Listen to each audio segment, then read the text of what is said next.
to protecting our maritime interests and protecting our citizens is just unbelievable on the West Coast, and so we applaud you. Acting Chairman Curry, you know, you've talked a lot about how the increased consolidation is changing the work of the FMC. Maybe you could tell us a little bit more how you see the FMC changing. We've talked a little bit about the consolidation and some of those issues, but how do you see the work of the FMC changing with this tremendous consolidation that's going on?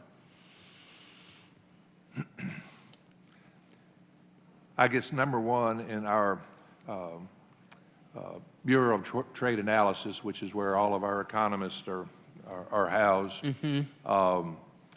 we've had a great staff, and they have been hiring some new, terrific transportation economists. It is a specialized area.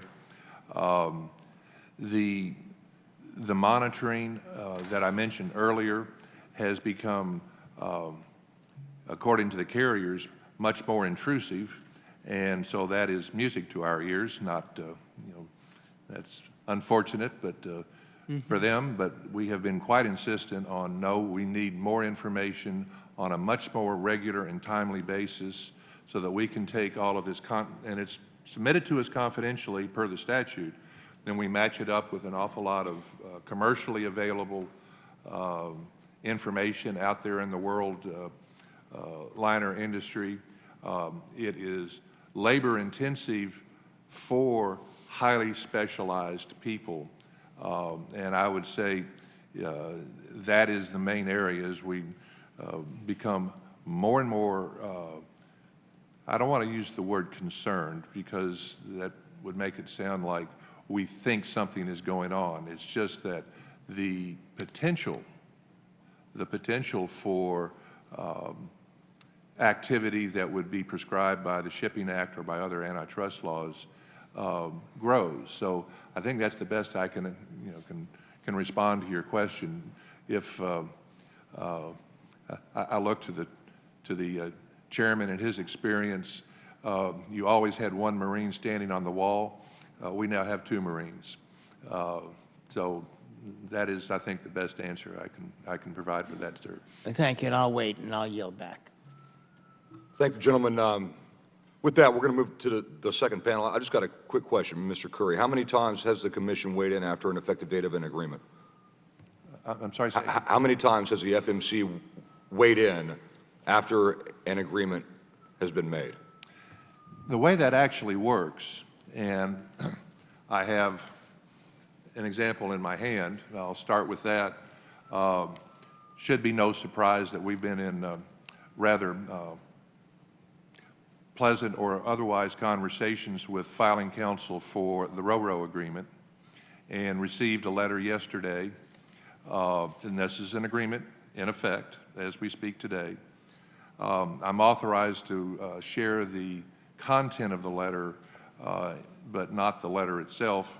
But I'm just going to say they have committed, willing to meet with the commission staff to discuss possible amendments to the agreement that might address concerns being expressed with respect to the authority.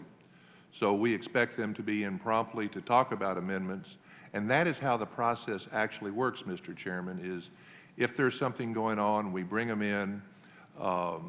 They don't want to go to court either, and that's how we obtain the constant update and amendments to all of these agreements. If I might say also, we will work with you and schedule. I'm not aware of any time we've had to actually go into court, but that's how the process works. We bring them in and said, this isn't working, we're going to change this. Okay, so just for the record, the Federal Maritime Commission has never taken a consortium or anybody to court May I over anti-competitive practices. May I consult my general counsel and his staff and get back to you with a written answer to so, that? So, to your knowledge, zero.